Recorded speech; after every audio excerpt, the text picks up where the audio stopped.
আসসালামু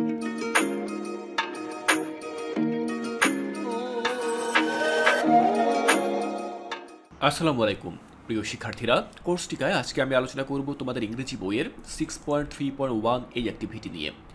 এই অ্যাক্টিভিটিতে কি করতে বলা হয়েছে সেটি চলো প্রথমে দেখে নিচ্ছি।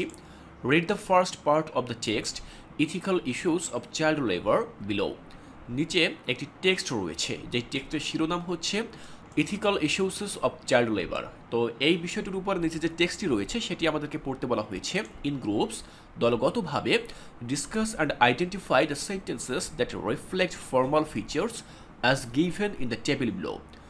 তো এরপরে দলগতভাবে তোমরা আলোচনা করবে এবং শনাক্ত করবে সেই সকল বাক্যগুলো যে সকল বাক্যগুলোতে মূলত বিভিন্ন ফর্মাল ফিচার্স ব্যবহার করা হয়েছে, এবং সেটি আইডেন্টিফাই করার জন্য পরবর্তী পৃষ্ঠায় আমরা একটি ছক পাবো, সেই ছকটি ব্যবহার করব। তো শিক্ষার্থীরা, প্রথমে আমরা যেই টেক্সটটি রয়েছে সেই টেক্সটটি এখান থেকে দেখে নিচ্ছি। এই হচ্ছে মূলত আমাদের টেক্সট। এখানে শিশু শ্রম সম্পর্কে কিছু তথ্য লেখা রয়েছে। তোমরা এই টেক্সটটি খুব ভালোভাবে পড়বে। আমরা সরাসরি আমাদের যে ছকটি রয়েছে সেই ছকে চলে যাই। পরবর্তী পৃষ্ঠে অর্থাৎ মূল বইয়ের 81 পেজে আমরা মূলত এমন একটি ছক পাব। সেই ছকের প্রথম এই অংশে লেখা রয়েছে ফিচার্স অফ ফর্মাল রাইটিং, অর্থাৎ একটি ফর্মাল রাইটিংয়ে যে সকল ফিচার বা বৈশিষ্ট্যগুলো থাকে সেগুলো বাম পাশের এই ঘরে লেখা রয়েছে। এরপরে সেই সকল বৈশিষ্ট্যগুলো আমরা আমাদের টেক্সটের কোন সেন্টেন্সগুলোতে খুঁজে পাই, সেই সেন্টেন্সগুলোই মূলত আমরা এই সামনের এই ঘরে লিখব। যেমন প্রথম যে ফিচার সেটি হচ্ছে use of formal choice of words, অর্থাৎ ফর্মাল রাইটিংয়ে সাধারণত ফর্মাল চয়েস ওয়ার্ডস থাকে। তো সেই সকল বৈশিষ্ট্যগুলো আমরা কোথায় পাই? আমরা সেন্টেন্স 1-এ পাই। তো আমরা ঠিক এভাবেই মূলত এই সেন্টেন্সগুলোকে এখানে শনাক্ত করে লিখে দিব। তো চলো দেখে নিচ্ছি যে কিভাবে সম্পূর্ণ এই ছকটি আমরা পূরণ করব। শিক্ষার্থীরা, প্রথম এই যে ফিচারটি এটি আমরা পেয়েছিলাম সেন্টেন্স 1-এ। তো সেটি ছিল child labour is described as work ডিপ্রাইভিং children of their childhood potential and dignity which harms physical and mental development. অর্থাৎ চাইল্ড লেবার বা শিশু শ্রম হচ্ছে এমন একটি শ্রম যেটা মূলত শিশুদেরকে তাদের শৈশব থেকে বঞ্চিত করে। ডিপ্রাইভিং মানে বঞ্চিত করা, তাদেরকে শৈশব থেকে বঞ্চিত করে অফ দ্য চাইল্ডহুড পোটেনশিয়াল, তাদের যে নিরাপত্তা রয়েছে, অ্যান্ড ডিগনিটি, তাদের যে সম্মান রয়েছে, which harms physical and mental development, যেটি কিনা তাদের শারীরিক এবং মানসিক উন্নয়নে বাধাগ্রস্ত করে বা ক্ষতির মুখে ফেলে। তো এই বাক্যের মধ্যে মূলত আমরা এই ফিচারটি পেয়ে থাকি। পরবর্তী ফিচার হচ্ছে ইউজ অফ প্যাসিভ ফর্ম, অর্থাৎ প্যাসিভ ফর্ম ব্যবহার করা। তো এই ফিচারটি আমরা পাই মূলত সেন্টেন্স 5-এ, যেখানে লেখা ছিল in addition they are paid low wages and are often denied access to education and health care. অর্থাৎ ইন অ্যাডিশন আরও বলা যায় যে দে আর পেইড লো ওয়েজেস, তাদেরকে মূলত কম পারিশ্রমিক দেওয়া হয়, and are often denied access to education and health care, এবং প্রায়ই তাদেরকে যে শিক্ষা, প্রাতিষ্ঠানিক শিক্ষা এবং তাদের শারীরিক যে সেবা রয়েছে বা স্বাস্থ্য সেবা সেটি তাদেরকে দিতে অস্বীকার করা হয়। এরপরে আমরা পরবর্তী যে ফিচার সেটি দেখো use of long sentences compound or complex. সাধারণত দীর্ঘ যে বাক্যগুলো রয়েছে সেগুলো ব্যবহার করা হয়ে থাকে। তো এই ফিচারটি আমরা মূলত পাই সেন্টেন্স 1-এ।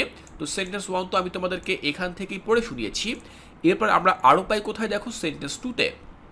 তো সেন্টেন্স 2-তে আমরা যেটি পাই সেটি হচ্ছে it is highly contentious ethical issue in developing and under developed countries where millions of children are forced to work under hazardous conditions to support themselves and their family.